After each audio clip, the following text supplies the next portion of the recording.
Despite countless leads and tips over the years, the Zodiac Killer remains one of the most elusive serial killers in American history. His true identity is still unknown, leaving behind only a trail of gruesome crimes and an enigmatic legacy. The question on everyone's mind: who was this mastermind of murder? Here are the middle scenes of the documentary. In 1969, Dave Toschi was assigned to lead the investigation into the Zodiac Killer's crimes. He became obsessed with catching the killer, poring over every detail of the case. "This is a very intelligent and cunning person," Toschi said in an interview. "He's a master manipulator." As the killings continued, Toschi's team worked tirelessly to identify the killer, but leads were few and far between. The Zodiac Killer's cryptic letters to the press became a hallmark of his crimes. "This is the Zodiac speaking," one letter read. "I am about to do something which will justify my being in the newspaper."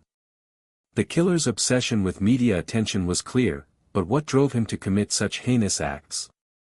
Was it revenge, power, or something else entirely? On October 11, 1969, cab driver Paul Stine was shot and killed by the Zodiac Killer.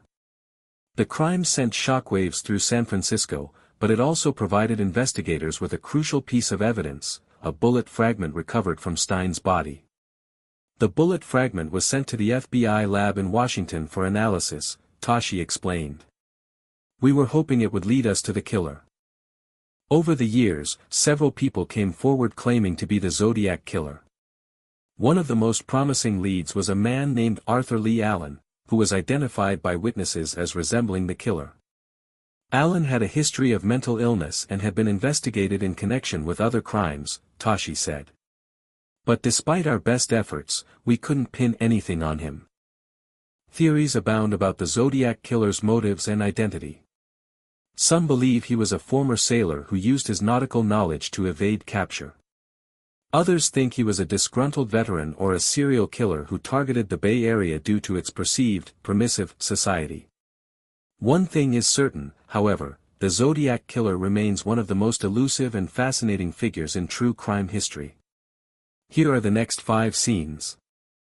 The Zodiac Killer's reign of terror continued unabated in the summer of 1969. Paul Stine, a cab driver, was shot and killed in San Francisco. The killer sent another cryptic letter to the San Francisco Chronicle, taunting the police with his clever codes. And leaving behind a trail of unanswered questions that would haunt investigators for decades.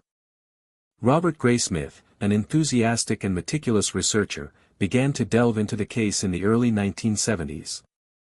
His tireless efforts led him to suspect Arthur Lee Allen as the prime suspect. However, despite mounting evidence, Allen was never charged. Leaving many to wonder if justice had truly been served. The Zodiac Killer's infamous ciphers, including the Z-340 code, remain unsolved to this day. Experts have attempted to crack these cryptograms, but their attempts have been met with failure. Fueling speculation that the killer may have deliberately designed his codes to be unbreakable. The Zodiac Killer case has been a source of fascination for true crime enthusiasts, but it's also a painful reminder of the suffering inflicted upon innocent people. And the ongoing struggle to bring closure to those affected. Investigators continue to sift through evidence, seeking new leads and theories. Today, the Zodiac Killer remains one of the most notorious unsolved serial killer cases in American history. A haunting reminder that justice can sometimes be elusive. As we reflect on this tragic chapter in our nation's past, we're left with more questions than answers. And a sense of unease about the darkness that lurks within us all.